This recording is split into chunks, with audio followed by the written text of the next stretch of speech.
The following program contains the opinions of the host, guests, and call-in participants. These do not necessarily represent the views of this show's distributors or sponsors.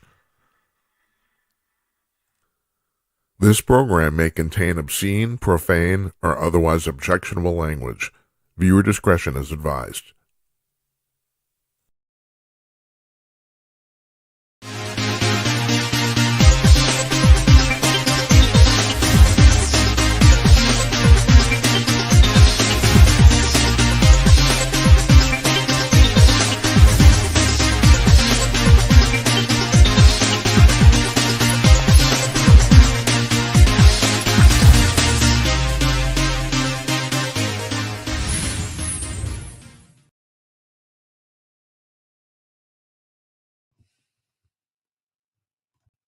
I should try turning the camera on, shouldn't I? You know, this is, what is it, 243rd show, I think? Will I ever master this? The answer is no. I need a director here pretty bad. Now, I want to tell you, considering the fact that I do this all myself, we do a pretty good job, but no, still I need a director. Too many buttons, not enough time. Hi, how you doing? Come to your cordless, everybody. Greetings from Minneapolis. I'm Jim Peters, and welcome to another edition of Jim Peters at Night. This is episode number 243, as I said. Those of you keeping score on your cards at home, I don't know why you would be, but you should. You should. So I hope things are well with you. We got a great show for you tonight. Salvador Litvak is here, Jewish comedian and humorist, and he's the author of the book, Let My People Laugh, Greatest Jewish Jokes of All Time. I bet we'll hear a few. What do you think about that? That sounds good. That sounds entertaining, doesn't it? And then second half of the show, our friend JONATHAN Lockwood's coming on, former retired U.S. Army colonel, military historian, and we're going to talk about the latest developments in the Israel-Iran conflict. This is an entirely live show, no pre-recorded parts tonight, and you can call up at any time. We got the ticker on the bottom of the screen, 325-CALL-JIM, 325-225-5546. If you think you have jokes that are better than Sal's, call up and tell them. And same thing with Lockwood. If you think you know what's going on better than Lockwood does, you know, Lockwood's a good guy, but Lockwood's an expert. So that's why we have on the show. So if if you have an opinion better than his, God knows, let us know. So yeah, so that's what's going on here. So now tomorrow night, as I always say, we got it going on. Okay, Boomer. Tomorrow night, Larry Newman, our old friend, Bigfoot investigator and bail bondsman extraordinaire, is joining us, and we'll hear a lot. That's this is basically once a month, two old guys, for lack of a better term, shooting the shit. That's what we're doing. I mean, Larry comes on here all the time. You know that. Thursday, I've been promoting this for 2 weeks because I'm kind of excited about this. We got L.A. Marzulli coming on.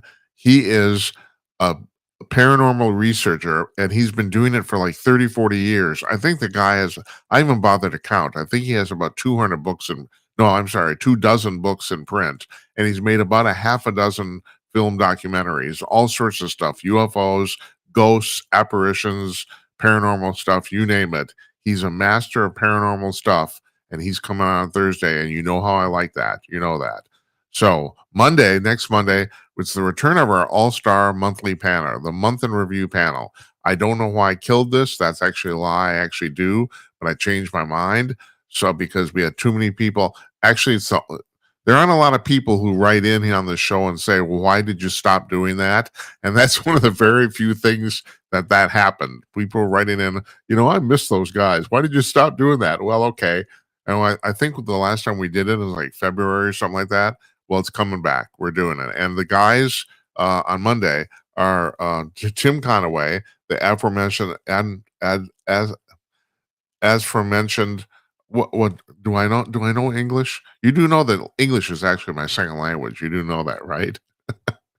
Larry Newman, Tim Conaway, and Jennifer Oliver O'Connell does not really qualify as a man, but still, we need her to keep all the rest of the guys in line. Normally, Don Zorro is here, but Zorro has an engagement. He can't make it, so Jennifer's taking his place. That's on Monday. Tuesday, Carol Lieberman. She's a forensic psychologist, and that I love crap like that because I love like whodunits and stuff. I'm not really into movies much anymore. I gotta admit, other than comedies, and which is one of the reasons Sal's coming on because I love comedy. But the one of the few things really still like in movies is the whodunits. I, I've seen, I bet, every single Perry Mason episode from the 1960s. I think there's 531 of them. I think I've seen every one of them at least 3 times. So I love that stuff. She's a forensic psychologist and a professional courtroom witness. So we're going to talk to her. She also hosts a show on the Voice of America, and she hosts the Terrorist Therapist podcast.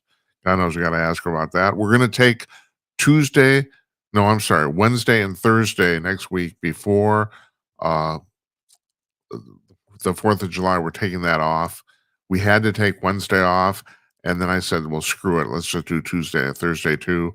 So we're taking Wednesday and Thursday off. Then we're coming back on Monday, July 7th with Jeff Dornick, and he's the CEO of Pickaxe, which is a new like Twitter X competitor. And he's mostly coming on to talk. We're going to talk about AI. And there's some really, man, I'm going to save this for part 3 tonight, but I'll just mention this. The AI is starting to blackmail people. So we'll get into that later. But Salvador Litvak's waiting for us right now, and we're going to put him on. So here we go.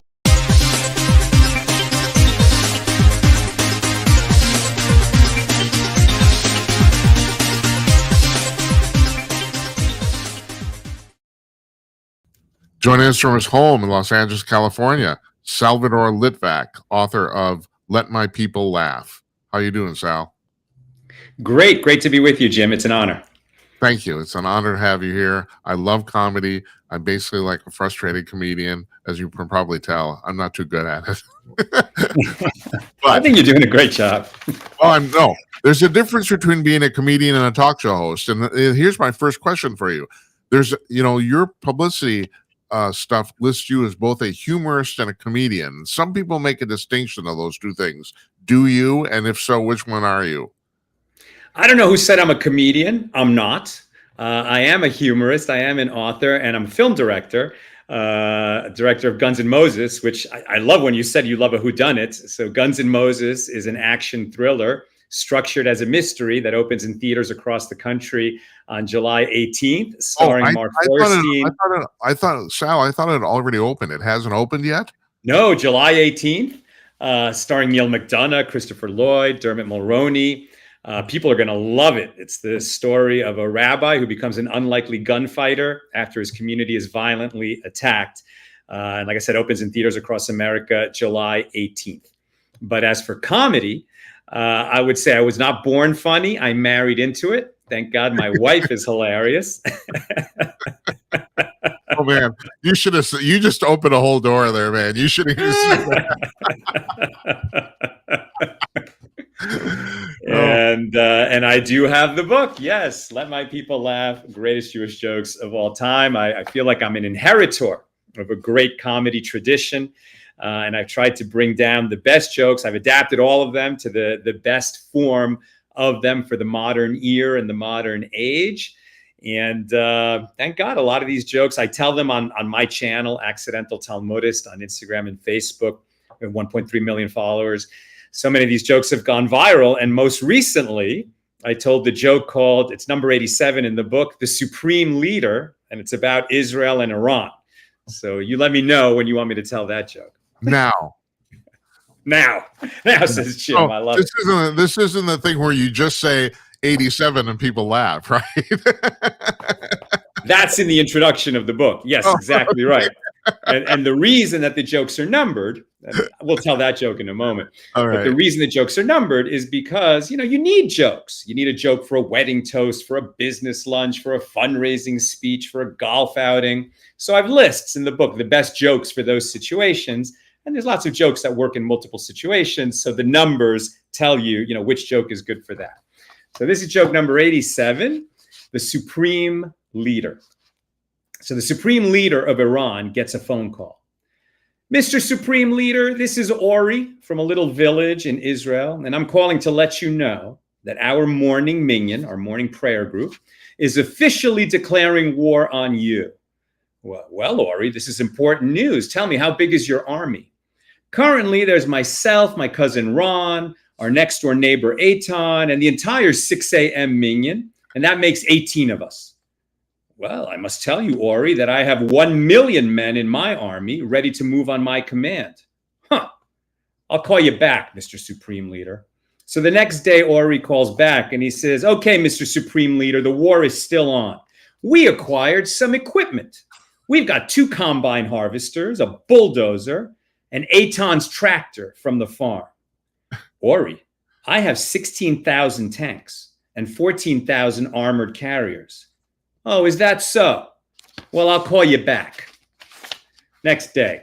Shalom, Mr. Supreme Leader. The war is still on. Now we are airborne too. We modified Shimmy's ultralight with a couple of rifles in the cockpit, and the 8 a.m. minion is joining in too. Well, Ori, I have bombers and MiG-29 fighter jets, and my bases are surrounded by laser-guided missiles. And since we first spoke, my army has doubled in size to 2 million men. Okay, I'll call you back. Next day. Mr. Supreme Leader, I'm sorry to say the war is off. Oh, well, I'm sorry to hear that, Ori. Why the change of heart? Well, we all had a chat, and there's no way that we can feed 2 million prisoners.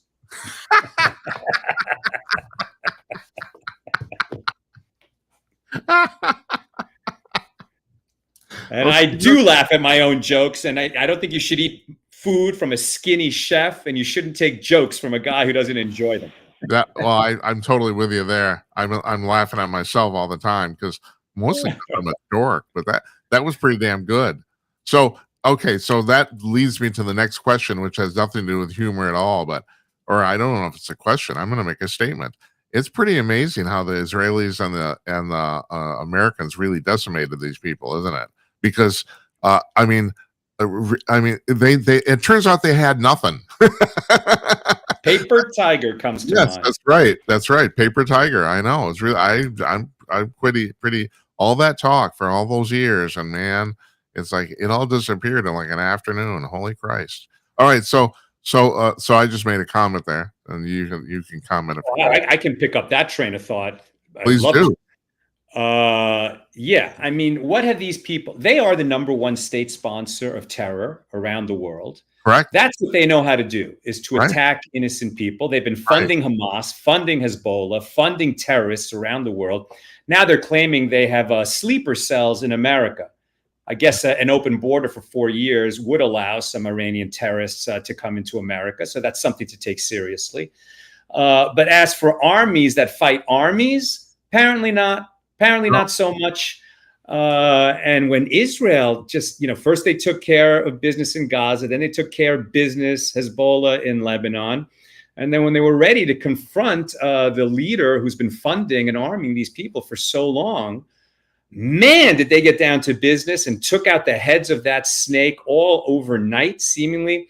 Listen, I'm a person of faith. I'm an Orthodox Jew. I love God. I believe in God. And I believe that we are living in a time of revealed miracles. I mean, this is absolutely amazing what's been going on.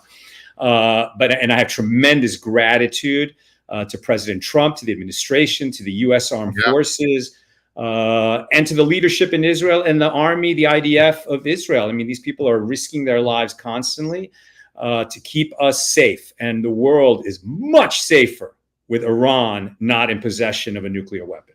The start of your joke just reminded me even about how they supposedly got all these 20 army generals in one spot to bomb them.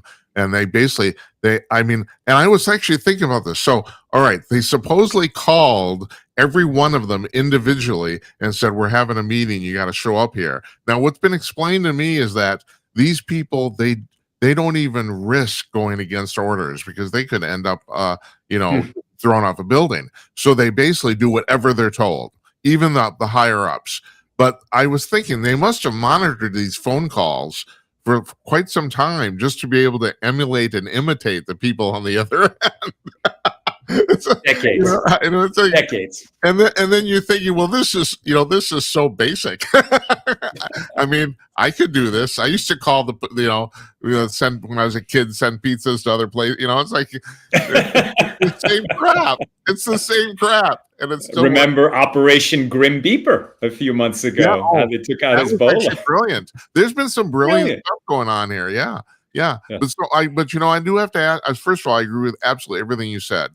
I have to ask you though, what do you think about the nature of evil? I have conversations with a lot of philosophers on here or something, or I do. No, I do. And the question always become: is evil, does intrinsic true evil truly exist, or is it just an enormous amount of human stupidity? What a good question. Because a lot of people, I think a lot of evil is just people who completely miscalculate their own self-interest. In other words, they think that they want something they actually don't, but they don't know that. So, and then on the other hand, I mean, that's basically my opinion, that true evil exists, but the vast majority of what passes for evil is just human stupidity. That's where I'm coming from. I mean, I think that there are a lot of people who are committing evil and they don't think they're committing evil. Well, of course. So in that sense, they are, they're vile, they're vicious, and they don't know, perhaps. But I think there's evil people at work in this world who know that what they're doing is evil. And what comes to mind there is anyone who's abusing children. I mean, they know that they're getting off on something that gives them pleasure. And that is an absolute unmitigated evil. And since there's a lot of subjects on the table in this conversation, I love that. Something that I've been saying for a long time. There's a woman in prison right now, Ghislaine Maxwell, for trafficking underage women to rich, powerful men. Yeah. She's in prison for that crime. Right. So obviously it's known who the rich, powerful men are. And why are they not in prison? What's going on? I mean, there are some really vile, evil people with tremendous power, and we should pray that they be brought down as quickly as possible. Sal, do you think we'll ever find out who it is? I hope so. I mean, yes, I do think so. I think that all evil comes out in the end. These people are addicted, to their persuasions. They can't help themselves. They keep going at it. I mean, look at this P. Diddy guy. I mean, the kind of behavior that's being discussed in that courtroom, it's repulsive, and he got away with it for a long time, and now he didn't, right? Yeah. So, and I think that along with him, other people are going to come down, and they should. I mean, if they are, to each his own taste, but your taste ends, your right to pursue your own taste ends when you're hurting other people, and that's what these people do. This is the example I've always used for the hypothetical question. If you took the Holocaust out of World War II, let's say, I mean, for example, and also for all practical purposes, the Allies didn't find out that happened until after the war was done. I mean, they kind of did, but no one was listening. If you took the Holocaust out of World War II, in other words, if Hitler had not done that, if the Nazis had not done that at all, and it was just the war and the war ended, would the war have been evil? I mean, I think everyone agrees the Holocaust was evil. You can't argue with that. You can't argue with that. And I'll tell you something, they would have had a much better chance of winning that war if they weren't dedicating so much resources to killing Jews. Absolutely. I mean, it's like, if they just wanted to take over Europe, they could have done it in spades. I mean, really, if that was their only, if they concentrated on the real task at hand, they would have won. I mean, they would have. It's really hilarious. But no, they certainly would have had a lot more power and resources at their disposal, but they were just obsessed with killing Jews. They're not the first. They're not the last. It was a conflagration of evil the world has never seen. I mean, it's very close to my heart. My grandmother survived the Holocaust. She carried my mother as an infant through a concentration camp. And my grandfather was murdered in a different camp. So the specter of the Holocaust is something that I grew up in my house. And there's a line actually in the movie. I mean, our movie is a modern neo-Western thriller about Jews under attack who fight back. But there is a scene in which this is discussed. and somebody says the Holocaust was a hoax, and he says, I don't want to hear about the greatest hoax of all time from a so-called victim of it. And the rabbi corrects him and he says, yeah, we're not victims of the Holocaust. Those of us who survived think of ourselves as survivors, not victims, And this idea, that Jews have to scurry along with their noses down. Thank God we're living in an age where we can fight back, where we do have a Jewish homeland that's defined. And when people, talk about Israel and genocide and colonizer, the stupidity and the falsehood of that is so apparent to anyone who would just look at a map. That's all you have to do. Just look at a map. And when you see how tiny Israel is in this vast land that encompasses curvature of the earth, which is all these 22 Arab Muslim nations, and to say, yeah, there's no room for the Palestinians in this vast landmass of people who speak their language and practice their religion. And there's no room for tiny little Israel in the traditional homeland of the Jewish people that has been that for over 3,000 years. It's obviously a lie. The question is, who's propagating that lie? How do they benefit from it? How do they profit from it? And in general, who profits from keeping us angry at each other and terrified of each other? That's a great question we need to keep asking. Right. And the other thing is, I was 30 years ago a good liberal boy, and I thought, you want this two-state solution seems really, on the surface, really equitable and fair. And then you get older, and then you realize, well, okay, the Palestinians are in Gaza, and they had 14 years where no one bothered them. They were left given a state. They were left on their own, and they basically did nothing. There's no infrastructure. There's no development of their society. Well, I wouldn't say they did nothing. Well, they built an armed fortress for the purpose of launching attacks at Israel. That's what they built. The only thing they did is attempt to kill more Jews. That's it. They did That's nothing their industry. else. And then you look at Tel Aviv, in 75 years, one of the great cities in the world. Hell, in 50 years, one of the great cities of the world. From nothing. I don't have to tell you this. It's a dusty, stupid landscape. You don't, as real estate goes, this is terrible land. And they put this giant city up that ironically is one of the most coolest places on earth to be gay. Exactly. All these people who are, chanting for the Palestinian leadership, Hamas, and globalize the Intifada. And gays for Gaza. Go visit, see how it goes. Because the only place in the Middle East that has gay rights is Israel. For 2 years on this show, I've been saying gays for Gaza is the funniest thing I've heard in 20 years. It's like, what are you? You're nuts? It's like chickens for KFC. Yeah, that's right. So let me ask you, why do you think historically, going back millennia, why do you think the Jewish people have been, if not oppressed, at least tormented and ridiculed? And I have a theory here, but I want to know what your thoughts first. This is one of the oldest questions. There's always been many answers to it. But what did the Jews do when we came into the world? First of all, we received the Torah at Mount Sinai, which includes the 10 Commandments, which is to say an objective moral code from our Creator that doesn't obligate only the Jews, it obligates all of humanity. Mm-hmm. I'm sorry. My screen went blank. No, I'm glad we're good. It obligates all of humanity. So a people that brings a conscience, right, into the world and says, as you said, you put your finger right on it. Is there evil in the world? Well, evil is what God says is evil, and good is what God says is good. Now, the human has a good insight into what good and evil are. But if you're only going to trust human insight, then you quickly devolve into moral relativism.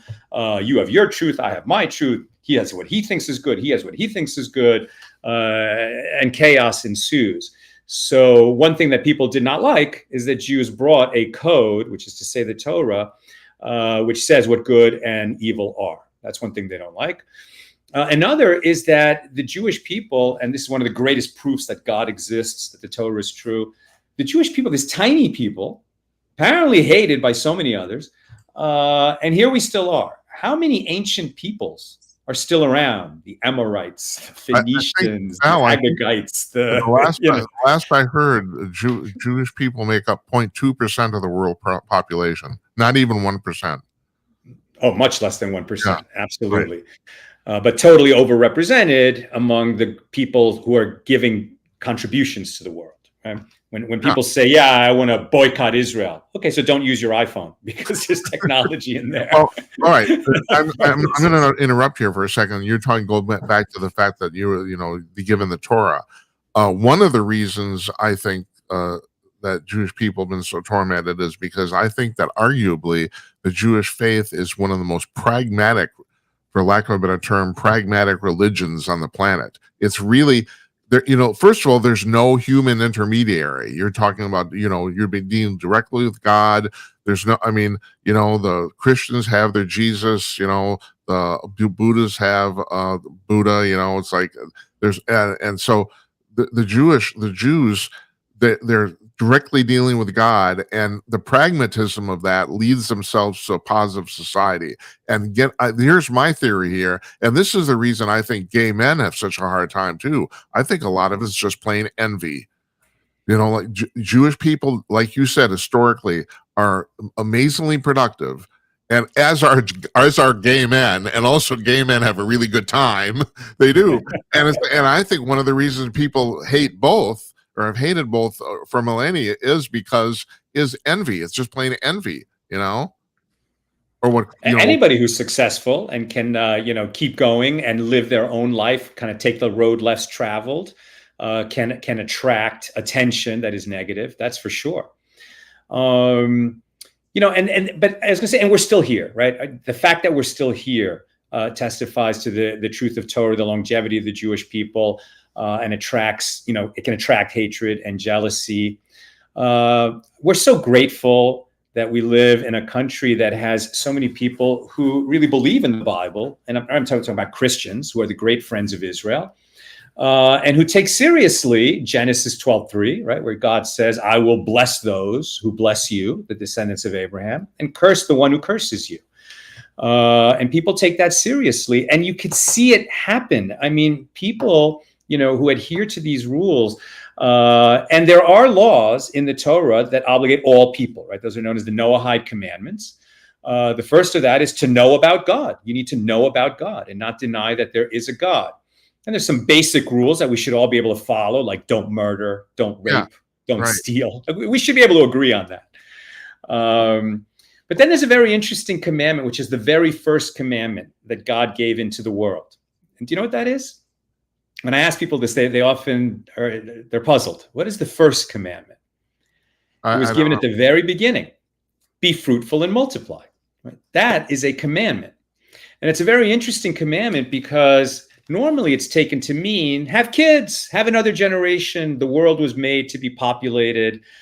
Certainly people who are raising families are engaged in the business of the world, right? They are doing what we were put in this world to do, to build, to transmit values to the next generation, etc. Everyone who has a family knows that the most important thing is your family. If God forbid you're in an accident and your life is rushing before your eyes, you're not thinking about the possessions you accumulated, right? You're thinking about the relationships you've had with your loved ones, starting with your family.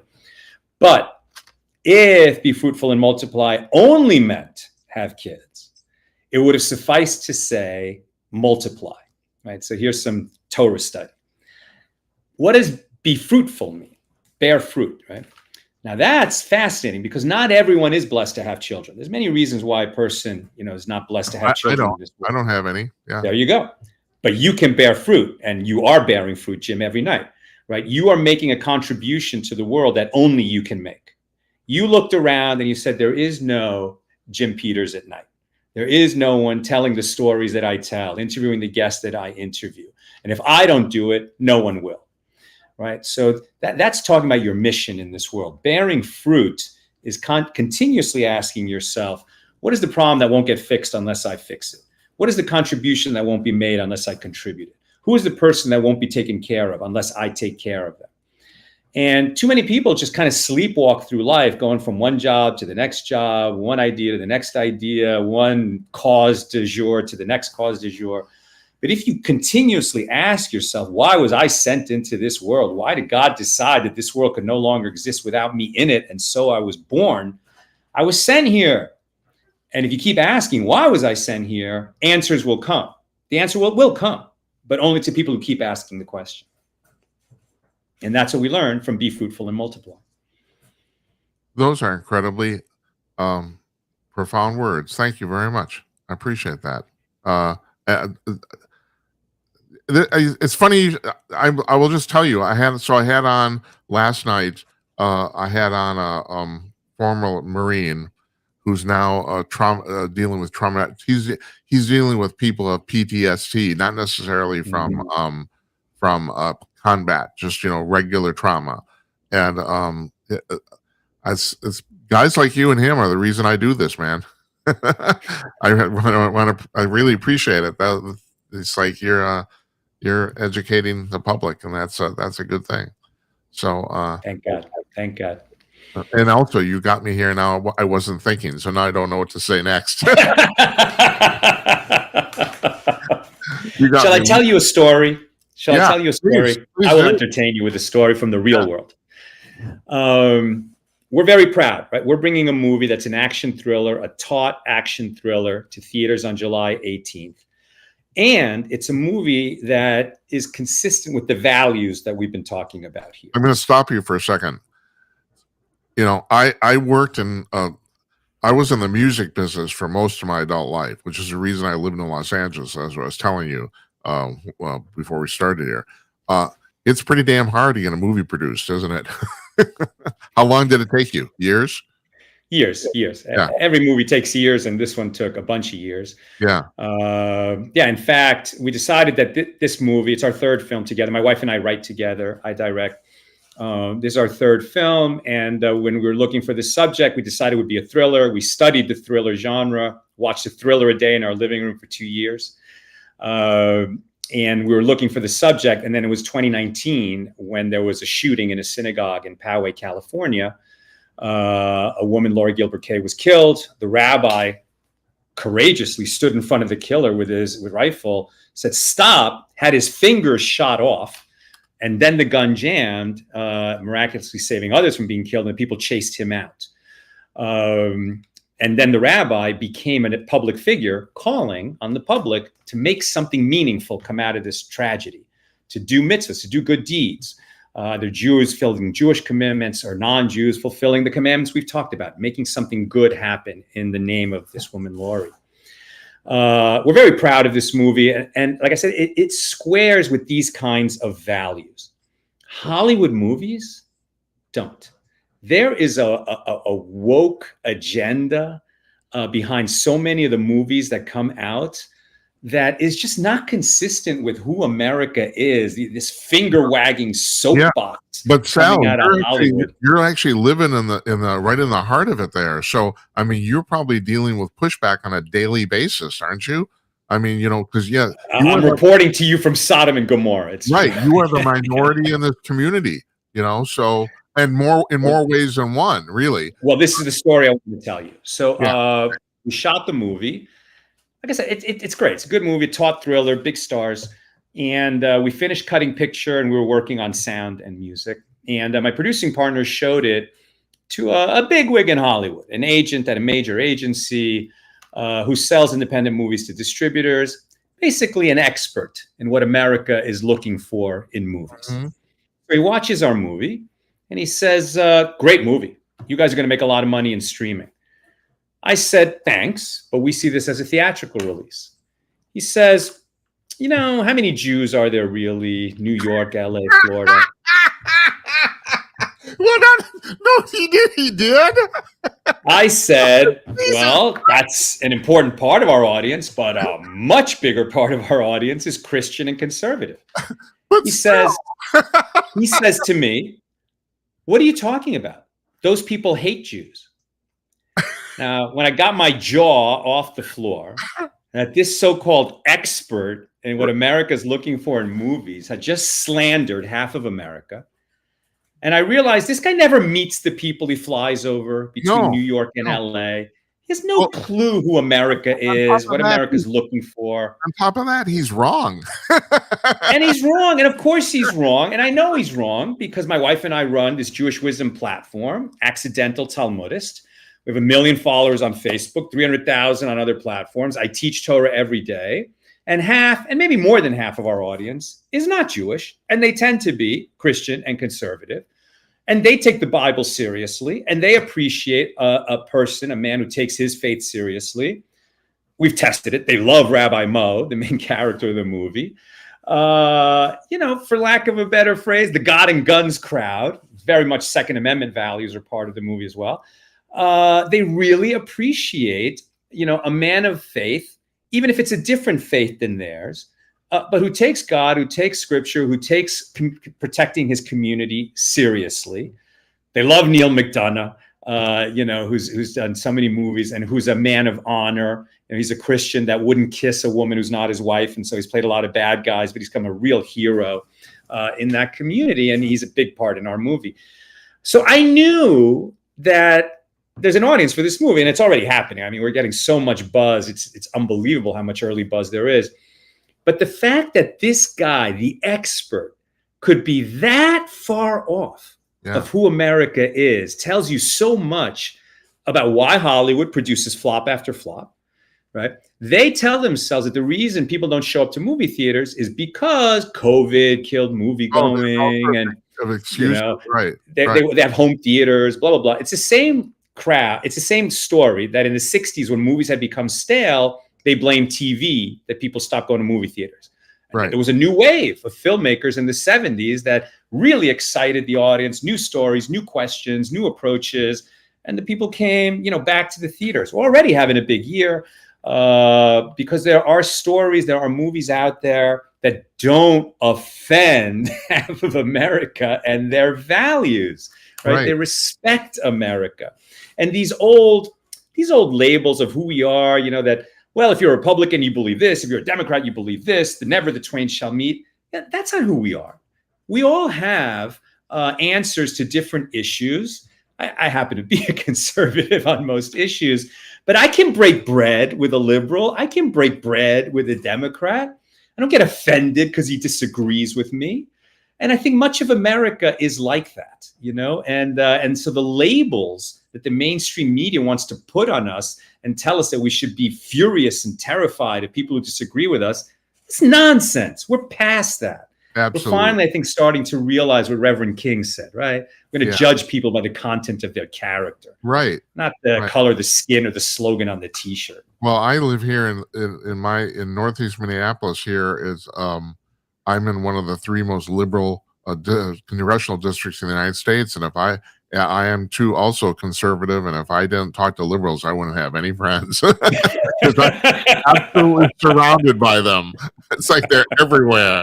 I'm a little island. I want to share a little story about, and this is not so much about people being against each other, or just the competence of businessmen in the arts. And the story I like to tell on this is J.K. Rowling and Harry Potter. And I don't know if you know this. She submitted that book to the 42 major publishers on Earth, and all 42 of them turned it down, even though almost universally the readers said they liked it.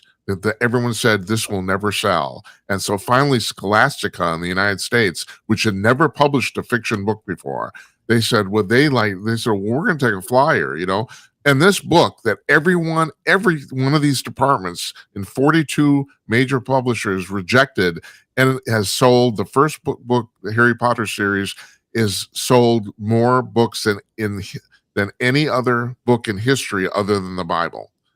And so the incompetency here is spectacular. I mean, people make mistakes. I understand that, but you just turned down. It's like you turned down the Bible. I mean, what are you thinking? There's no one in your company, in 42 companies, that couldn't see the wisdom of putting this out. I mean, I just find this astonishing. And Hollywood's in the same place right now. Yeah. Do you read John Nolte? John Nolte, the columnist? I know John Nolte. Oh, yes. that the columnist for Breitbart. I mean, he's constantly harping about this, about the fact that if people say, yeah, there's all sorts of excuses why people aren't going to the movies, and yet Top Gun Maverick absolutely fills the theaters. Well, Exactly. some people are going to something. Yeah. If it was endemic, nobody would be going to anything. So, I mean, his point is, no, the movies just suck. So Exactly. right. Retreads, reboots, killing franchises. Yeah, They killed Snow White, for God's sake. How bad of a movie do you have to make make Snow White a flop? No, I know. And I'm watching TV the other night, and there's a commercial for Superman. And I'm thinking, isn't this the third reboot in like 40 years? Why are do we need another Superman movie? I mean, Christ almighty. And I think they're starting from the beginning. This is not a sequel. It's like, it's another, it's the classic Superman story. And I'm thinking, no, I've seen this twice already. I don't know if I need to see this again. I don't know. Maybe whatever. But I'm not your average person. I'm not your average moviegoer. But well, if people want to see something fresh that they haven't seen before, that's an edge of your seat thriller, and that they're going to be happy they went to the theater, and they're going to have a lot to talk about afterward, you got to support movies like that with your feet. July 18th, Guns N' Moses. Sal, if you want to do this, I'd like to have your entire cast on this show, maybe after a week or two after it opens, because I know you guys are going to be really busy, and then maybe you need a little bump too. I don't know, not that a million people are watching this, but if you guys want to come on, I'd love to have you. Okay, I'll definitely run it by my team. Absolutely, I like that idea. In late July, maybe. So, yeah, that'd be fantastic. All right, tell me another joke. Sure. I'll tell you my favorite joke. You have a favorite joke. I have a favorite joke. All right. I mean, it depends on the day, but this is usually my favorite joke. There's an interfaith conference, and there's a panel, and you got a priest and an imam and a rabbi. They're all asked, what do you hope people will say about you at your funeral? So the imam says, at my funeral, I hope they'll say I put the needs of my congregation before my own. The priest says, at my funeral, I hope they'll say I extended my ministry beyond the walls of my church. And the rabbi says, at my funeral, I hope they'll say, look, he's moving.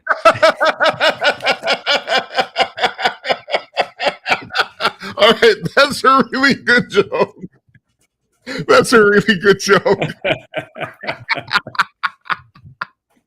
Oh my God! All right, that's fantastic. Yeah. You got. So you grew up. All right, you grew up in Chile, right? I was born in Chile. I lived there till I was 5. I mentioned that my grandmother and my mom survived the Holocaust. My grandfather didn't. That was in Hungary. And then they followed a relative after the war to South America. But it was not till 1956. So first they had the Nazis, and then they had the Soviet Union. Oh, that's fantastic. And Soviet Union was better than the Nazis. Yeah. Somewhat. Right. Well, so much better. Just as an aside, my mother ended up hiding in Yugoslavia in a false closet for 3 months so that she wouldn't get raped by the German soldiers. So I have, and she's going to be 101 next month. God bless her. That's fantastic. Val, she's still walking around. She's still, it's like, giving people, taking names and stuff. Yeah, you have good genes. That's something to celebrate right there. I don't know. Yeah. I'm abusing so they got to Chile, and Chile was a great haven, for the Hungarian Jews that made it there. My father's family, also Jewish, but had come to Chile like 1905 from Ukraine, pre-Soviet Union Russia. In 1970, Chile elected a communist president, and the Hungarians in our family said, we've seen this movie before. We're not sticking around. Right. That's when we got the heck out of Chile, and thankfully ended up in the United States. And I grew up in the New York area. Maybe people can hear it in my voice. And so I've been here ever since. So what borough? Where did you grow up from? Not in New York City. We were actually in the Bronx for a few years, and then I grew up in Rockland County, if anyone is familiar with it. New City, New York. It's about an hour north of the city, New York City. And, I didn't know that I was going to be a filmmaker. That was not on my radar. But we were an immigrant, a real great immigrant story. My parents looked around and said, what's the thing to be in America? Go to Harvard and be a doctor. That's the dream. So I was 5 years old, and they said, you're going to go to Harvard and be a doctor. And did you buy it? Okay, because I was 5. You know? But did you buy? Did you go to Harvard and try to be a doctor? Yes, I went to Harvard.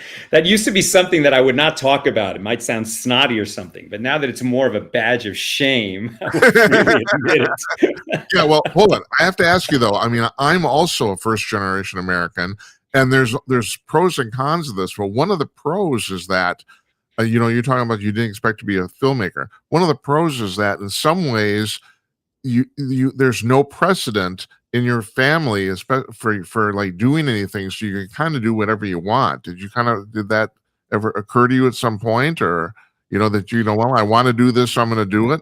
There's nothing stopping. I mean, later, but I'll tell you, part of this, that sort of long history of the Jews encountering Jew hatred is something that we transmit to our children, that you have to be able to create a life in a new place.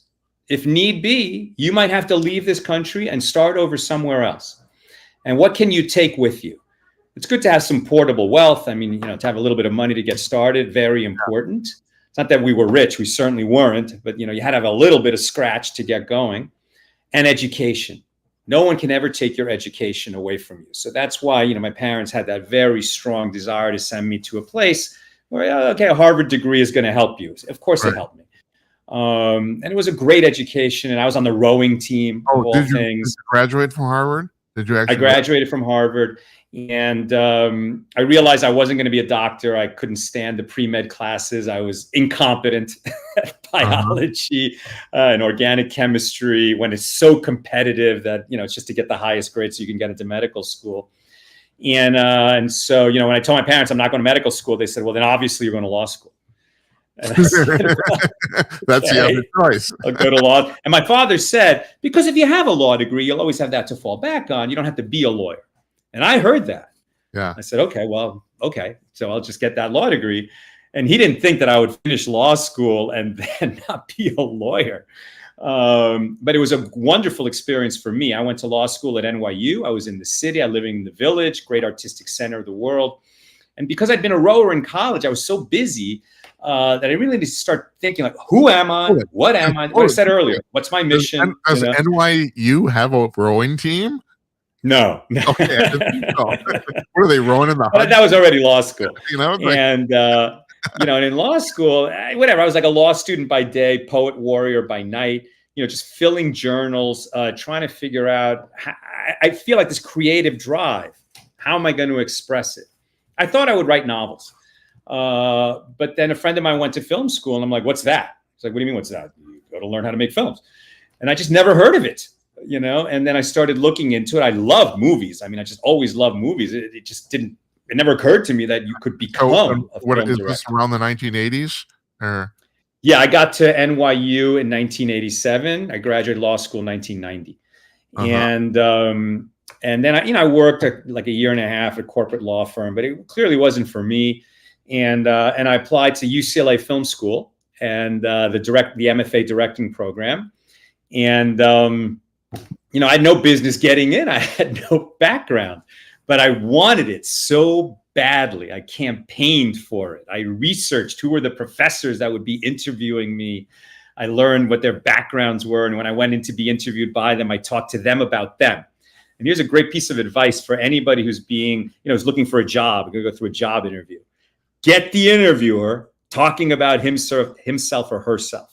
Right. No one remembers what people talk about in an interview, but if you get them talking about themselves, they'll remember it was a very intelligent conversation. Because most people love themselves. Most people love themselves. Exactly right. And then when I arrived at UCLA Film School. So just a second. When you went to for those interviews, was that the first time you'd ever been to LA? The first time I came to LA was to interview for some law firms. It was kind of a boondoggle trip just to come out to LA. No, I was listening to the Grateful Dead, playing Estimate a Profit while landing in California, singing about California. What does a New Yorker think of LA when you're an adult and been there for the first time I arrived? I loved it. You know, it seems so spacious to me and so fun. Closes early, unlike New York. Yeah, Pizza sucks, but otherwise it's a that's great true. place. And Weather's a so many creative people, you know, so many yeah, people chasing their dreams, whether it's right. music or acting or film, writing films, directing films. And I talked my way into UCLA Film School. And as soon as I started making short films, it was like, thank God, really, thank you, God, that I didn't miss this. This is what I was meant to do. And I've just And when been you at were, it ever since. shall I presume here when you were in film school that it was the pre-digital era, so you were actually working on film, right?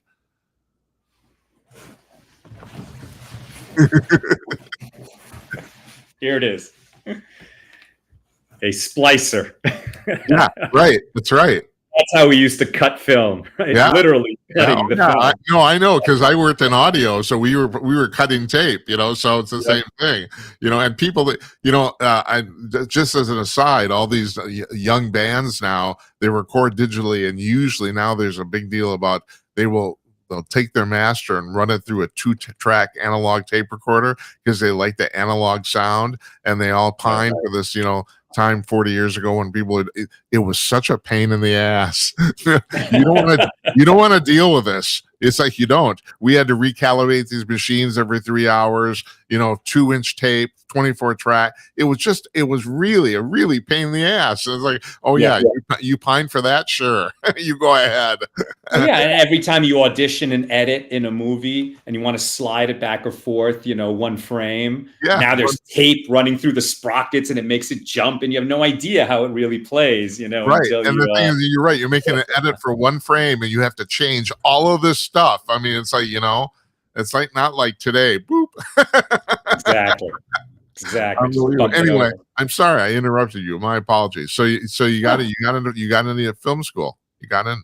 Yeah, and then just and I was just determined to become a filmmaker. A lot of people go to film school for therapy, just making films about their anxiety and whatnot. But I just was determined to get in, and it's very hard when you graduate from film school with a degree in directing. So you're qualified to direct a movie or fetch coffee, and the only job they're offering is fetch coffee.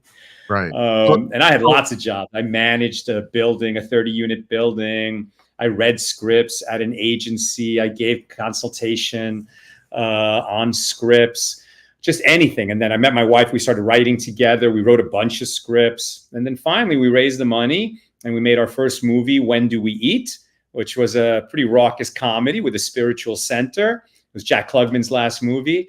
And it's become the Jewish It's a Wonderful Life. People watch it every year as Passover approaches. It's a real cult classic. Some other years went by. We made Saving Lincoln, amazing movie about the 16th president and his closest friend, Ward Hill Lamon, who was also his bodyguard, saved his life more than once and would have saved it at the end if Lincoln had not sent him away. Why did Lincoln send Ward Hill Lamon away? See Saving Lincoln. Both those films are available on Prime. There's this famous story, apocryphal, I don't know if it's true or not, about the fact that a couple nights before Ford Theater, Lincoln dreamed about the fact that he saw his body lying in state in the White House. And did he was that Ward that he told that story to? I'm not sure if he told Lamon that story. I am familiar with that story. The way that our film is structured is that Lamon is called to account by the friends from Illinois. Why did you not protect Mr. Lincoln? Why did you not save Lincoln? It's called Saving Lincoln. What was interesting is we were up against Spielberg, right? Spielberg made a Lincoln movie and we made a Lincoln movie. They came out at the same time. We were on it for a lot longer than he was, but it ended up working out that way. And what's so curious is that when Spielberg, who really could have made and should have made the defining Lincoln movie, The Generation, he had every opportunity. But the movie that they made is the Civil War is over and Lincoln is twisting arms in Congress to get an amendment passed outlawing slavery. Like that was not that big a surprise that they got that law passed. Our movie is Abraham Lincoln leads the nation through the Civil War and its darkest hours and his own darkest hours in his family, wrestling with his demons as he's ordering so many boys to go die in that war while people are trying to kill him. There were numerous assassination attempts. Yeah, right. And his closest friend is trying to not only keep him alive, but, like working. Lincoln suffered from terrible depression, and Lamon sang, bawdy songs, played banjo, and Lincoln loved him because he made Lincoln laugh. And that's what Saving Lincoln is all about. And because no one would help us make that movie in a world where Spielberg was making a Lincoln movie, we found an original way to make a movie. We shot it like a sci-fi movie on a soundstage with a green screen, and all the backgrounds are made from actual photographs from the 1860s in a process that we invented and that I called Cinecollage. Yeah, I heard about the process. I gotta admit, I hadn't heard about your movie, but I've heard about the process. Yeah. This is an aside, since I've never seen your movie. Was Mary Todd crazy? She was under a lot of stress, and Mary was played in our movie by Penelope Ann Miller, who plays Nancy Reagan in the recent Reagan movie as well. Yeah, so right. A couple first ladies. And by the way, John Wilkes Booth in my movie was played by Jonathan Rumi, that I discovered, who plays Jesus in The Chosen. But the pressure that she was under, I mean, the Lincolns had a child die. Yeah. Willie, during the Civil War. And you think that Trump encounters Trump derangement syndrome, right? So many people hate Trump with the heat of 1,000 suns. Right. It's just as bad for Lincoln. Oh, I know that. There were people who loved Lincoln, and there were more people who hated Lincoln. Him. I mean, so much so that half the country seceded. Right. Before, Yeah, it's amazing he won re-election, really. Exactly. Even on his own side. One more question, because I'm a famous conspiracy theorist. Did John Wilkes Booth die in the barn or not? Yes, I would say he died in the barn. Okay. Yeah, I don't know what. But I'd be curious. I like conspiracy theories. I just haven't heard one where he did. Oh, I'm sure you've heard the theories about the fact he didn't. I assume you've heard them, right? I mean, I've heard some, but not with detail. There's some evidence that he didn't, but I don't know. I really don't know either way. I put betting on. I mean, what people really need to appreciate is who John Wilkes Booth was in American public life. That's right. It's like Leonardo DiCaprio killed the president. Exactly. That's exactly right. He was the single most famous actor in America. That's right. Yeah. I know. It's like, it's pretty. The whole thing's pretty amazing. And you're right, because the sheen of history is kind of lost on the. I mean, obviously it was momentous, but still, I don't know if people realized at the time how momentous it was. You're right. It's basically like Leonardo DiCaprio shot Donald Trump. That's basically what it'd be like. Imagine. Right. Crazy like that. I know. Sal, I can't thank you enough for talking to us. Really, I've enjoyed this immensely, and I'm really serious. We'll talk in a few days here. The next month, let's get your cast and crew on. You get some webcam somewhere where everybody can stand up, and we'll all have a good time. I'd love to come back. I've really enjoyed our conversation. Went to some unexpected places, some profound places, and I think this is what live conversation with an audience is all about. Thank you. I do too. So I'm glad you like it. I'm really glad you came. I really appreciate it. We'll talk to you soon. Okay. You take care. All the best. Take care. Thanks.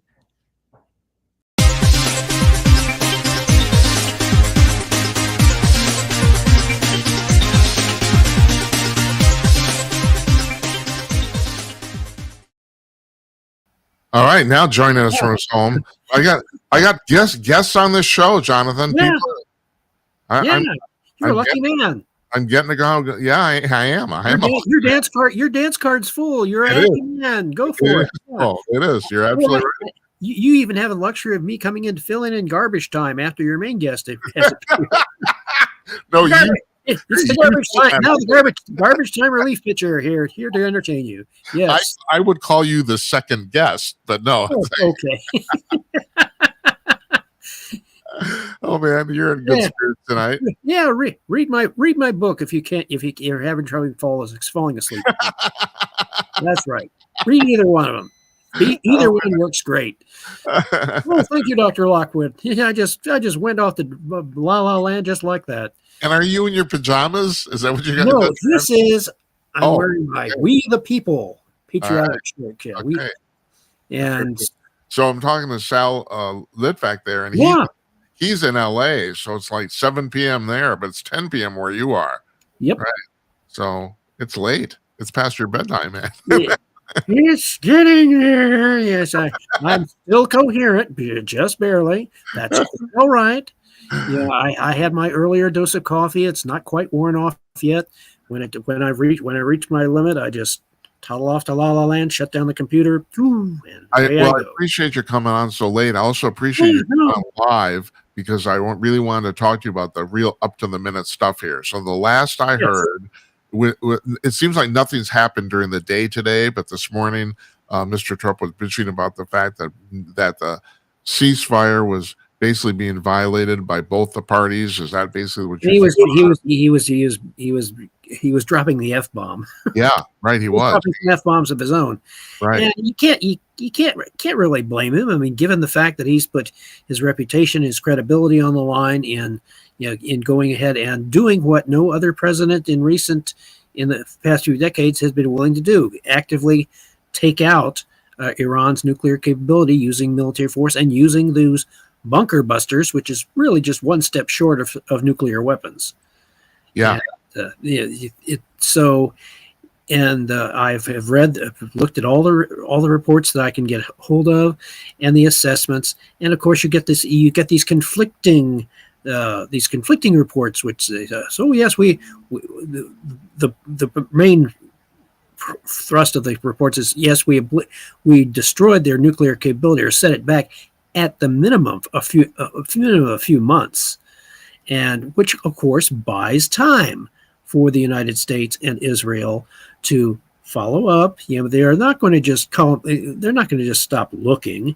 The intelligence community and all of our assets that we can muster are going to be keeping a very careful eye on Iran and what's left of its capability. As in the Israelis, I would be shocked if we were not sharing intelligence to the maximum extent possible with the Israelis, with each other, to make sure that, because the existential nature of this threat is such that they cannot afford to be wrong. Right. That's right. They can't afford. Jonathan, Yeah. Is the administration just playing word games here when they say they don't want regime change? I think what they actually mean is they don't want us to do regime change. They want somebody else to do regime change, but they would like to see the Iranian Ayatollah leadership disappear. Right. But they don't want to be the ones stepping in there and forcing the issue.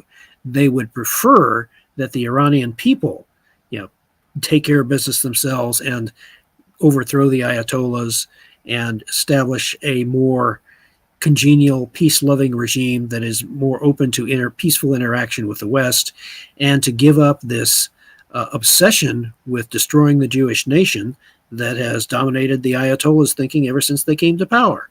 Well, that seems to be the only thing they're really about. Yeah. I don't know. You probably didn't hear the first part of the conversation I had was Sal Litvak here, but we were talking about that too, about the fact that the Palestinians, they had 14 years where nobody bothered them, and for all practical purposes, still the only thing they really did was try to kill more Jews.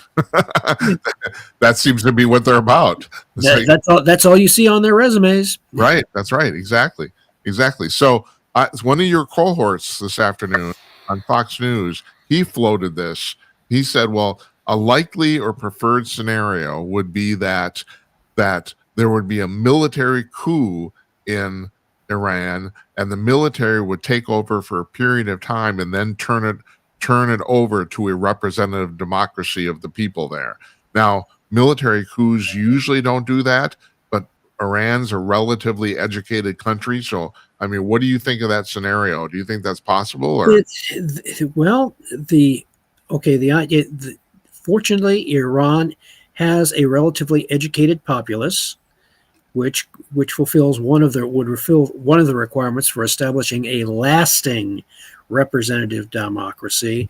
Like we must remember that the United States, if you're thinking of trying to establish a democracy that similar to that of the United States, you must remember the United States is not a democracy. Right. That's right. It is a constitutional republic. Correct. It is a unique creation. And the thing is, that many of the neoconservatives who have been trying to, foster the development of democracy in foreign governments, they were making a terrible mistake. Because if you try to install pure democracies, you eventually get the tyranny of the majority, as what the founding fathers feared when they set out to construct our constitutional republic. I'm glad you pointed that out. Thank you very much, because I've been harping on that for quite a while. Thanks for and it's not something that we should not be striving to foster democracy in other parts of the world, and it's way too labor intensive, shall we say, to establish constitutional republics, right, and all those, because that takes time and it takes very close supervision, and it's a paradox. The more you supervise, the less likely you are to get a freedom-loving constitutional republic. Right. So you have this problem. The best we can achieve, given the fact that we live in a morally fallen, imperfect world, the best that the United States can do is to create an international environment where as many nations as possible are free to pursue economic development and prosperity, and to act as what I call being a geopolitical balancer. Very similar to the way that England served as a geopolitical balancer vis-a-vis the continent of Europe during the 18th and 19th centuries. Their idea was to use their power to prevent any one hostile power or nation from gaining control of the continent of Europe. Now, hold it, Jonathan. This is, that's a positive example of that concept, but I think the Obama administration tried to do the same thing in the Middle East with Iran and Israel, and that is they wanted to essentially balance them out. And their solution of that is let's prop Iran up. But the problem with that is Iran is intrinsically evil. What the hell are you thinking? Let's support Satan against the Catholic Church. That's right. I know. Take the Catholic Church in from dominating to let's support Satanism. Right. It's a stupid thing. What the hell? I know. How could you come to that conclusion? after smoking a few of these, and I don't even smoke. You're right. You'd have to. It's the stupidest thing ever. Even though your example with Europe and England is actually it's a good analogy for the United States of fall in the 21st century, because we're the only power that really has global power projection capability. Right. Yet no other nation has that because of the dominance of the U.S. Navy. The U.S. Navy still dominates the world's oceans. That is a key to our security. And I would also argue that another key to our future security will be when we're talking about the Golden Dome structure. I told you my analysis and my experience in war games and military history and strategy tells me that the potential flaw in the Golden Dome is that it does not handle intercontinental ballistic missiles in the right way. They're proposing to use satellites. And my war game experience shows that when you have satellites versus satellites in low Earth orbit, which is what you'll be proposing, that creates an unstable hair trigger situation in low Earth orbit, the Mexican standoff in low Earth orbit. Yeah. When the side that fires first in that situation has a decisive advantage. People don't realize this because they didn't see what I saw in the war game. It had that lesson for us. So what's interesting, the solution to that, because I couldn't see the solution emerging at the time, when Elon Musk invented reusable spacecraft. That created the potential to upgrade the Space Force with a space fleet, with starships, and give it a manned space fleet that can operate in low Earth orbit, armed with lasers. Those lasers, which would have a crew composed of human crew, Space Force Guardians, and you could also have AI robots, at least two of them, to help ensure 24/7 operation. Right. Very useful combination. And nobody's proposing that. You're talking to the only person who's proposing this sort of thing. Well, go ahead. I was going to say there are people who ascertain the Mexican standoff situation like you have, but I have not heard anyone talk about. Well, that's not true. I've heard people talking about the space fleet, but not in the context of what you're talking about. Right. Right. Because when you have a space fleet, a space fleet doesn't just perform one function. A Space Force fleet could carry out not only being the central pillar of a Golden Dome, making it a very effective defense and much more cost effective, but it could also perform mundane missions like cleaning up space junk. One of they just help clean out the low Earth orbit, all that excess space junk.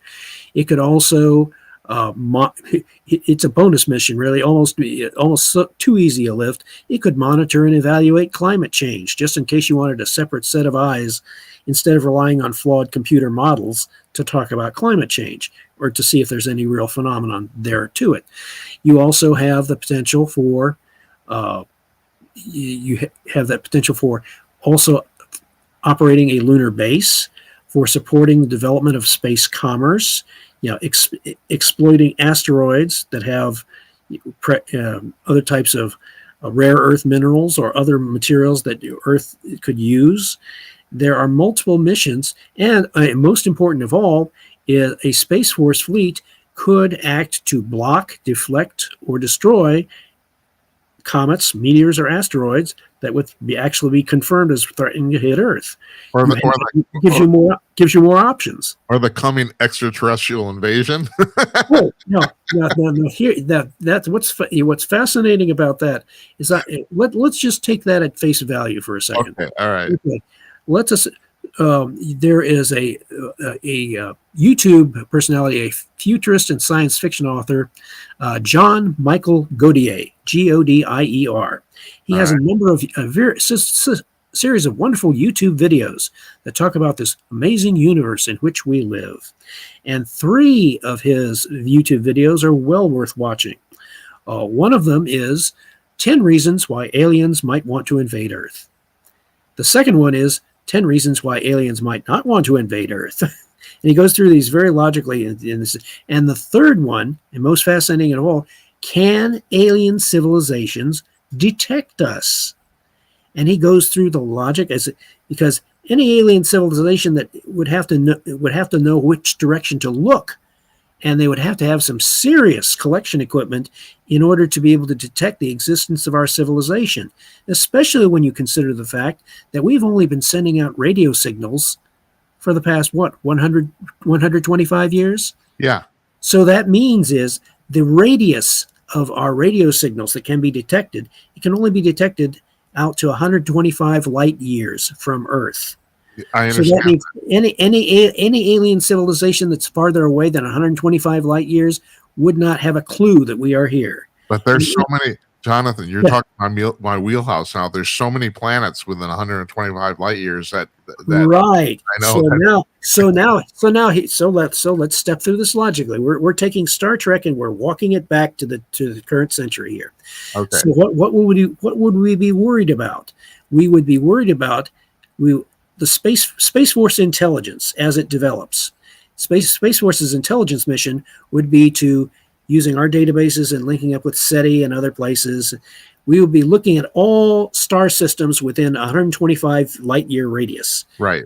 And it expands every year outward. You're looking at a sphere that's 125 now and gradually expanding. And right. you're looking for star systems that have the potential to support life. You would be looking for, what Star Trek calls Class M planets. Yeah. But you look for those planets, and within that entire sphere, you also, once you've identified candidate systems that could support advanced life, then you're also monitoring all those systems for signs of any kind of activity that would indicate intelligent life, such as the production of unusual signals. It doesn't have to be radio. It could be something else interesting, but that would be a subsidiary mission of Space Force intelligence. It would not be the primary mission, because that would not until you get some sort of indication that, hey, there's life out there. And if there's life out there, there could be intelligent life out there. And once you have that, then you have that mission that builds on itself. Of course, the Space Force is, for the foreseeable future, is going to have to confine itself. Those crews will have to confine themselves to low Earth orbit and the moon. and they will not be going out to Mars, because they might support it, or actually, in a worst case, support a rescue mission to Mars if that were the case. But because of the limitations of the human body, we've seen these reports of how astronauts have to spend a lot of time medically recovering when they get back to Earth because of the effects of low Earth, no gravity. Yeah. And potential damage to their kidneys. It's almost like coming up from the ocean and avoiding the bed. Yes. Almost. Yeah. It's even worse in some respects. Yeah. Because you've got to cope with also radiation and zero gravity. Right. And what I've noticed in my readings is that the potential effects on those astronaut crews that are operating as part of the space fleet, it would essentially compel that Space Force Guardians or crews operate for a normal 3 months in space, 6-month tour, 6 month maximum. Right. Then come back, and you have to have enough personnel to rotate through, and is also why it will be necessary for a space fleet to have AI robots as part of the crew. Right. That's right. Now, and also the other thing is when you're talking about a space fleet or a starship, what you're really talking about kind of is a space station that can maneuver. Because this thing's going to be in permanent orbit, but the International Space Station really, other than the fact it's in a free falling orbit, it can't really move. Correct. But these would be vehicles. These would be modified Elon Musk starships that would be refueled, that could maneuver because they would have the fuel to do it. Right. And also, as the technology improves, and remember now they're also working on nuclear thermal propulsion. Right. You would upgrade the starships with that so they could stay up longer, not have to worry about refueling so much. And you have them as the propulsion improves, and eventually, once you achieve nuclear fusion power, now fusion power puts the entire solar system within your reach. Yeah, realistically, from what I can gather, we will probably have commercial fusion power around 2050. Now, but they've been saying this for like 50 years. They're saying it's always about 20 years. Right. They keep moving it out. But it looks right now, it does actually, I mean, they had the first reaction where they actually generated more power that they put in to start it. That was a big deal. That just happened like a year ago. That says it is possible. Right. That's right. So now it's a matter of refining the process and conducting enough experiments, and those experiments cost money. A lot of money, and you have to invest enough of that to eventually you get to that magic sweet spot where you've got the combination that allows you to build a commercial fusion engine. And let's just for the viewers here, what the fusion? Okay, your standard nuclear reactor runs off nuclear fission, which is basically you split atoms up to create energy. Yeah. The fusion's the opposite thing. You take atoms and you force them together to make molecules, and that produces energy. It's way more complicated than standard fission. The easy way to remember it is nuclear fission reactors are easy to start up and very hard to shut down. Mm-hmm. Nuclear fusion reactors are very hard to get started, but easy to shut down. Yeah. And a fusion reactor cannot overload. Right, that's right. But on the other hand, like you said too, they just crossed the threshold where they actually created more energy than it took to start the thing up. And they've been working on it for 50, 60 years, and that just happened about a year ago. Right, exactly. So now it's a question of repeating the experiments, tweaking those variables so that you get eventually the right mix, and they're using lots of computer power to try to figure out, okay, what's the optimum mix here? And once you got it, then you have something you can really, really work with. And the reason it's so hard is because you're basically building a tiny little sun and putting it in a room. Yeah. It's the same. Yeah. The same energy. We know how to do an uncontrolled fusion reaction. It's called a hydrogen bomb. That's Boom! Right. Oh, look! It's a miniature version of the sun right here on our planet. Oh, crap! That's right. Except the thing is, with a controlled reaction, you literally have to put it in a force field to keep it from touching anything. Because if it touches anything, not only does it stop, it will melt the whole building. Yeah. So yeah. it's ridiculous what actually is going on. And you wonder about these people who do this sort of thing, and you say, okay, I hope your life insurance is paid up. Yeah. Well, Jonathan, you remember when the Trinity test in 1945, there were scientists who thought, and this was an actual legitimate point of view, that sending off this bomb was going to blow up the entire universe, because they thought the atmosphere would catch on fire. Yeah, or right, exactly, or something like that, because they said, well, there's no reason this reaction should stop, you know. Mhm. And of course it did, thank God. Otherwise we wouldn't be talking right now. But I mean, that was actually not, you know, you can look back at that now and laugh, but that was actually a legitimate point of view at the time. There were people who said, you can't do this. We're going to destroy the planet. But Jim, there were if you go back even to the beginning of the 20th century, there were serious scientists throughout the community who were saying that heavier than air flight was impossible. Oh, I know. Yeah, so you always have people who are going to say, "Oh, it's not possible. It's not possible," until it is. Jonathan, one of my favorite books I've read in the last 20 years is by Stan Friedman. It's called Science Was Wrong. It's about all the stuff in the last 100 years that scientists said couldn't be done. And they went ahead and did it. Yeah. Well, amazingly enough, look at all the wonderful things in our lives that have been inspired by the existence of Star Trek.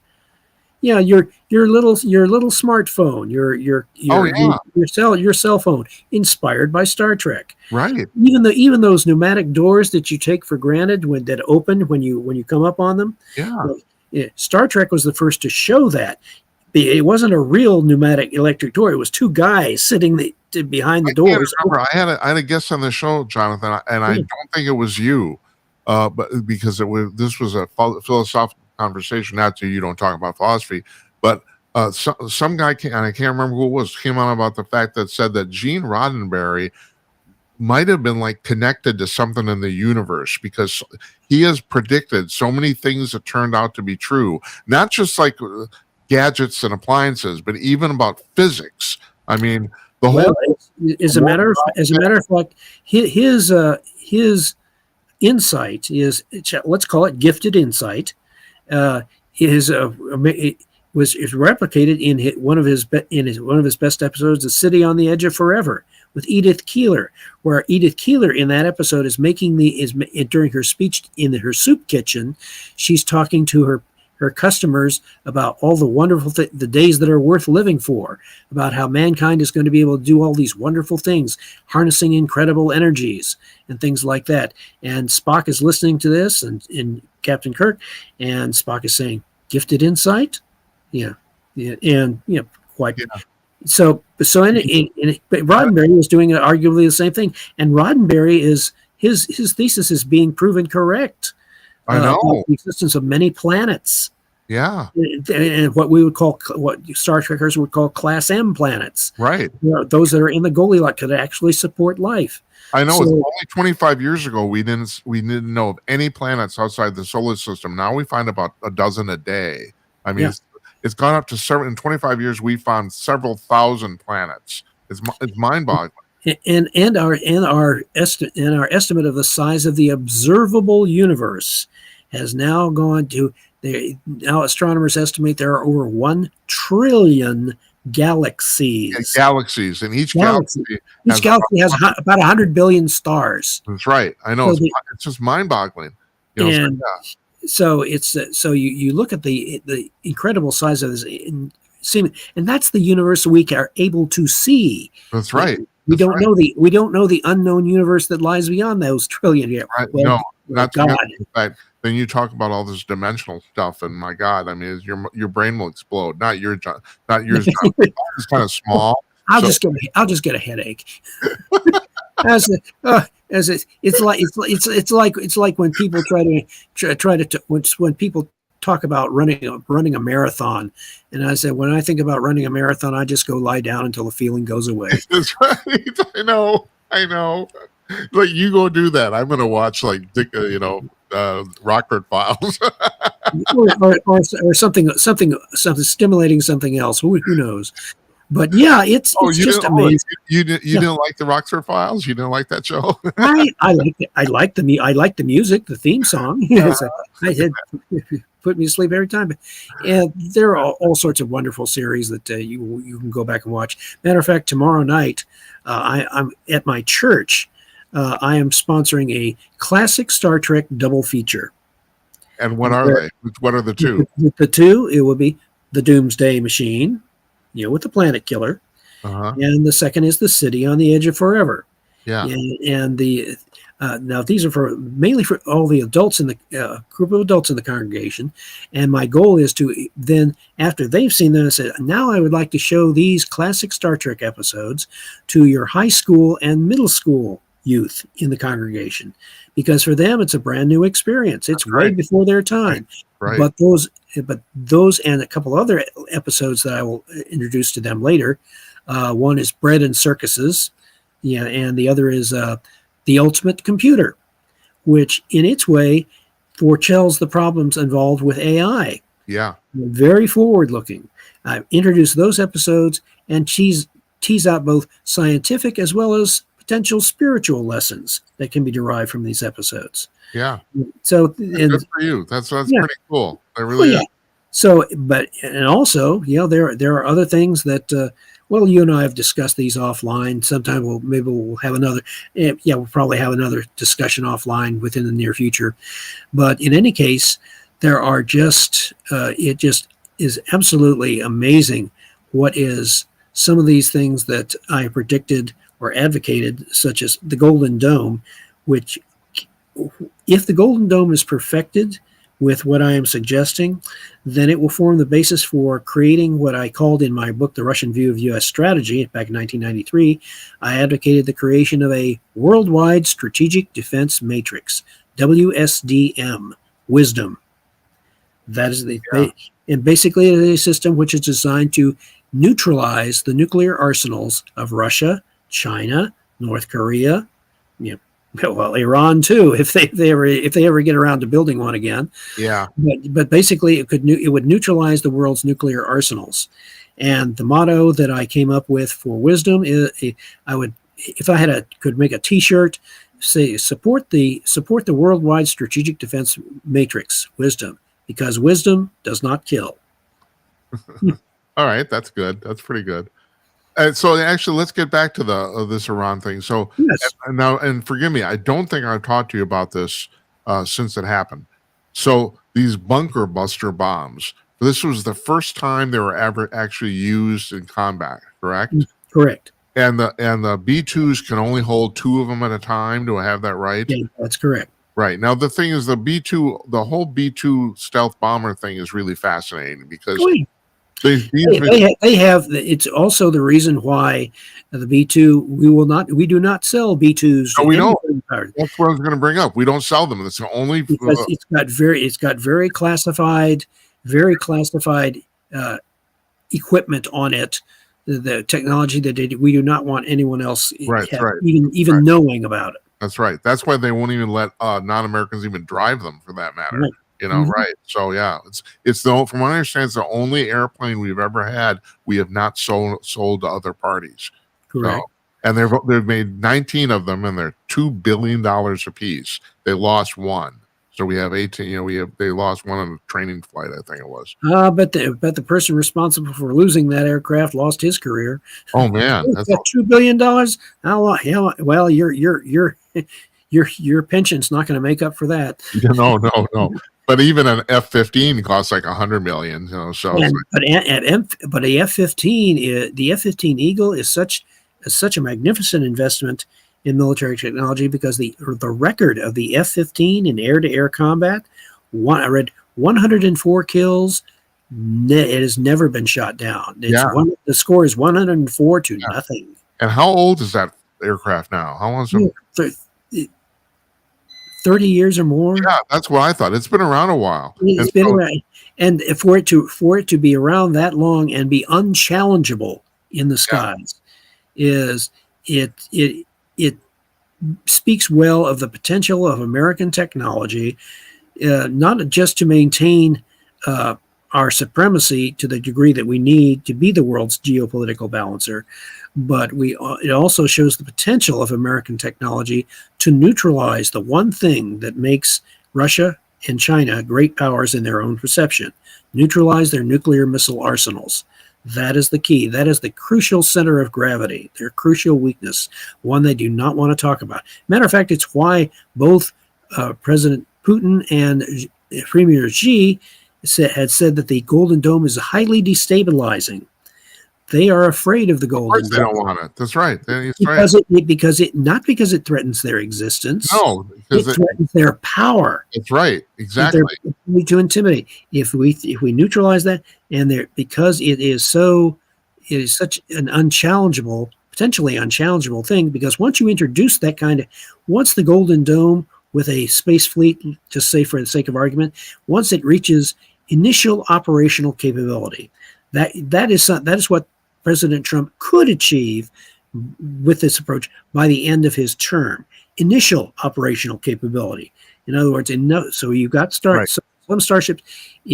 And when it reaches full operational capability, which will probably be the end of the term of the next president, hopefully Republican, and that to complete that, then the Golden Dome would be capable of neutralizing nuclear arsenals for any power, and we could have, as part of the Golden Dome, as part of the Space Force, to help us out with this, we could have our European allies who supply some of the crew as well in the Space Force. It sort of takes a leaf from the old classic Star Trek again. Right, that's right. Having allied members on board your spacecraft. Yeah. And the other thing about this whole operation, and actually the previous operation done by the Israelis too, is that it's astonishing how perfectly this went off. And the example that I want to use specifically, and also this is me, I always figure that, that I don't understand. It takes other countries and other companies too long to get on board. My example is that, okay, so we've had the B-2 bombers 20 years and the stealth technology. I just assume that after 20 years, somebody's figured out how to defeat this from a radar standpoint. But the Iranians aren't those people, because we flew those things over there. They didn't see them at all. I mean, it's like, people understand that they're called stealth because they're invisible to radar. I figured at some point somebody's going to figure out how to see them, but nope. It's not the Iranians. If anyone has, they didn't. You just. I don't know if I should say this one. Oh no, you got it now. Yeah, it's only you and I and 5 people. Come on. Right. Yeah. Right. Well, that it reminds me of a terrible joke about an advertisement for something called the stealth condom. The stealth condom. And the motto is, they'll never see you coming. Yeah. Well, you didn't actually have to say it, Jonathan. I got it. You got it. And so did our other massive audience. Did you hear what they said? That's right. I know. That's what's going to happen. Now they won't be able to sleep. It's like an earworm. They won't be able to get it out of their minds. We could use a viral moment here, so that's fine. Oh yeah, really. But you got to have a sense of humor because when you're looking at having to destroy nuclear reactors just to keep, because the Israelis have all the motivation in the world. Their existence depends on their being able to keep that nuclear power from ever arising, because and no one can really argue with that, except a rabid anti-Semite. Yeah, that's right, and that's what they are. Yeah. So I applaud President Trump for having pulled a magnificent head fake on the timing of the strikes. Yeah. Yeah. He'd said. Just saying, Jonathan. Here's the deal with that, though. I'm sitting here in my underwear in Minneapolis, and I saw that coming a mile away. How come other people? How come they didn't? I don't. It's like I don't know. I don't understand that. I don't. It's like I knew what was going to happen. It's like obvious to me, but they didn't seem to. He said too. They simply refused to believe that he would actually do it. There was this thing going around about calling President Trump Taco Trump. Taco, right. Trump always, taco standing for Trump always chickens out. Right. Well, that they were relying too much on their stupid cleverness. That's yeah, what they're relying they were, yeah, they were Right. imagining themselves to be too smart for their own good. Right. Right. So, but now, yeah, President Trump has the diplomatic momentum and the military momentum. He has pretty much control of the situation.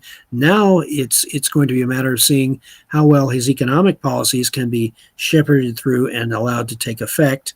And if those policies take effect in the way that some economists are predicting, and resulting in a new era of prosperity for America, then the midterms, contrary to what normally happens, when the party in power loses seats, you could well see a situation in which, contrary to the predictions of some of the media who are trying to say that the Democrats are going to make a comeback in the midterms, I'm going to go out somewhat of a limb and be a contrarian.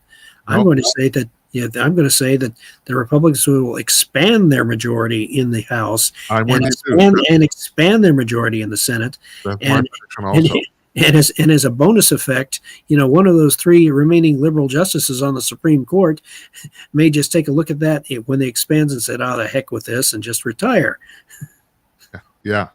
All right. So, what do you think is going to happen with the whole Iranian situation in the next couple weeks? Do you think this ceasefire is going to hold up? Yeah, well, it depends on what you mean by holding up. You're going to see. It is very difficult for a ceasefire to be enforced, on both sides, reliably, and there are always little skirmishes, little things that were. Well, you have your occasional your rogue actor that wants to fire a missile. That's right. And so it's going to be a very interesting situation, but neither side. But the Israelis are the ones who they bear the responsibility, and rightly so, for keeping a very close eye on Iran. They are not going to be complacent. Neither is the United States. We are not going to take this for granted. We're not going to be busy taking victory laps.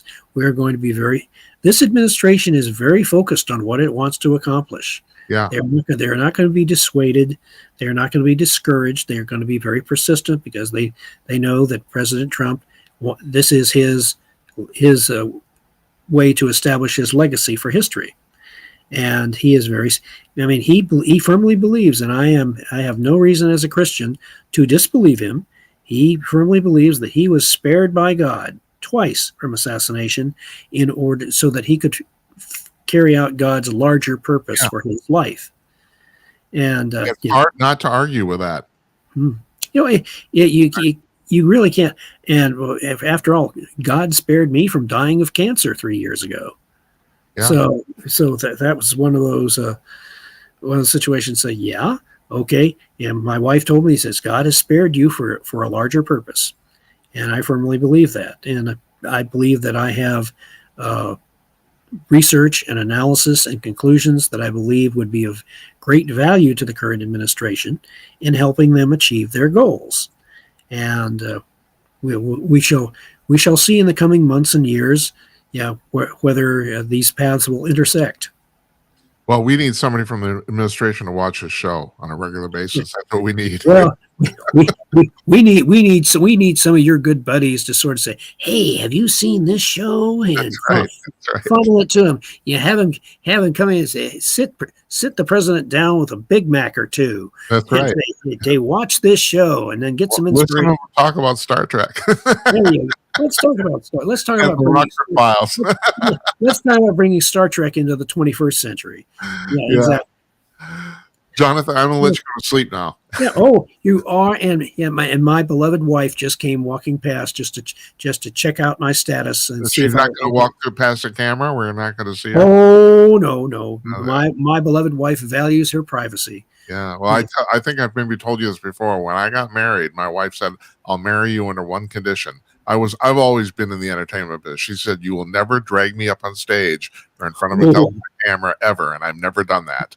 I never have. Very good. Very good. A wise man. You are still alive. Right. I'm still alive. You're still alive. Yes. That's right. Jonathan, thank you enough. Really. Your wisdom is always highly valued here. So I really appreciate it. You take care. All right. You have a good one. We'll see. Okay, bye.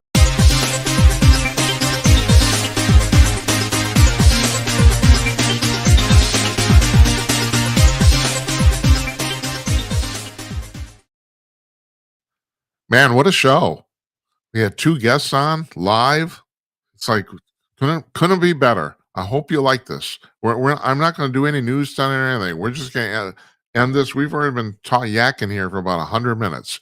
So, I appreciate you watching. I really do. Now, tomorrow night, Larry Newman's coming on.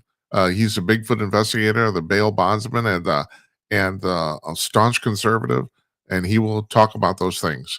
And we'll find that we get some latest Bigfoot reports. There've been a lot of them lately, and then there's the other thing too. There's people in Pennsylvania and Oregon. They're building these housing developments kind of out in the woods. They're pushing. I don't have to tell you this. We're pushing civilization out everywhere, and some of these places they're saying they see Bigfoot in their backyards every day. They don't even bother to report it anymore. They're not even. It's not even a talking point. They just there's Bigfoot in the backyard. There it is. Okay, all right, fine. So I guess Bigfoot's real. I guess. I don't know. But anyway, Larry, that's Larry tomorrow. And then L.A. Mazzulli on Thursday. Paranormal researcher extraordinaire for sure. Half a dozen documentaries. I think about 24 books on everything. So we're looking forward to talking to him. Want to thank once again Salvador Litvak. His book is called Let My People Laugh. And we'll put Jesus, Jim. We'll put a link to that on our blog at jimandknight.com. And Jonathan Lockwood, former U.S. Army colonel and military historian. And as he said, his books are already on our blog. So you'll find him there. Thank you for watching. I really appreciate it. We'll be back tomorrow night with Larry Newman. Good night, Uncle Donnie, wherever you are. And good night to you, wherever you may be. We'll see you tomorrow night, everybody. Take care.